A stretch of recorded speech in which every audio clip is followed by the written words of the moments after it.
beat.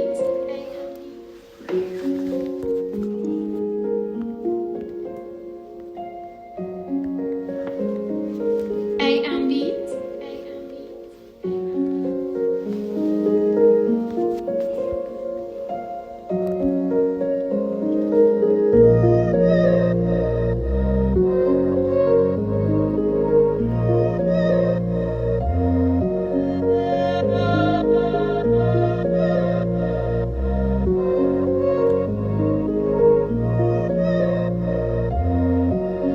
Une fois de plus, je vous invite dans mes heures nocturnes qui profondément m'inspirent.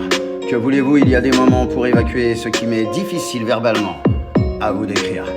Une visibilité qui émoustille au départ, mais qui rapidement devient énergivore.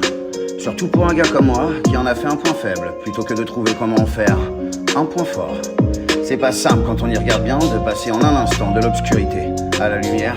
Il est si difficile avec mon hypersensibilité de, comme les autres, tout simplement m'y faire. Alors, au début on brode, on meuble, on fait en sorte de ne rien laisser transparaître, sans se rendre compte que le temps nous enfonce sournoisement, millimètre par millimètre. Ces putains de millimètres qui m'ont paru être parfois des kilomètres. Alors quelques mesures sur une des rares choses que finalement nous ne rattraperons jamais. Quelques mots afin de tenter de formuler ce que je ressens aujourd'hui face à mon reflet. Une petite bafouille écrite sur un bout de papier, comme un semblant de confession. Un petit recueil que ce soir, j'ai eu envie intimement de vous confier, à ma façon. Au volant du véhicule de mon histoire, je regarde parfois dans le rétroviseur, comme si me rappeler que ce que j'ai surmonté reste avant tout quelque peu bâtisseur.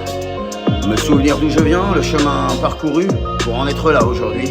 Une course de fond courue à différentes allures, je vous le concède, mais faisant à ce jour qui je suis. Cela en est presque fascinant de voir en un documentaire comment ma vie a basculé. Il aura suffi d'un seul grand reporter pour que mon existence soit publiquement soumise à être jugée. Je ne me plains pas, vous savez. Je tente juste de prendre du recul face à tout ça. Vous n'imaginez même pas ce qui en résulte pour un hyper émotionnel comme moi. Vous n'imaginez même pas ce qui en résulte pour un hyper émotionnel comme moi. Alors, quelques mesures sur une des rares choses que finalement nous ne rattraperons jamais. Quelques mots afin de tenter de formuler ce que je ressens face à mon difficile passé. Une petite bafouille écrite sur un bout de papier, comme un semblant de confession. Un petit recueil que ce soir, je vous formule secrètement à ma façon. Et cette différence qu'ils ont toujours montrée du doigt, comme si c'était mon handicap, un jour s'est révélé être une particularité essentielle pour entreprendre ce dont ils étaient incapables. Il est évident que personne n'est tout blanc, on fait tous de lourdes erreurs, on commet tous des fautes. Malgré la gravité de ce que j'ai commis, je ne pouvais pas imaginer un tel cyberharcèlement sur mes côtes. Au quotidien, c'est très lourd à porter du jour au lendemain, d'être comme un moins que rien jeté au chien.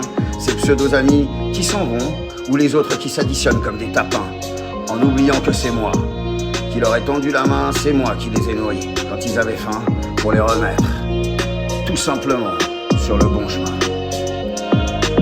Alors il me faudra encore du temps pour me détacher de chacun de leurs commentaires.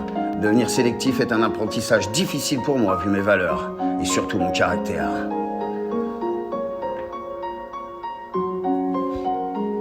Pour mes valeurs et mon caractère. Je perçois parfois ce qu'ont pu ressentir certaines stars une fois le concert et que sa magie s'éteint. Une fois encore seul au fond de soi, quand les yeux du monde vous admirent et vous idolâtrent, peut devenir très vite aussi inhumain que malsain.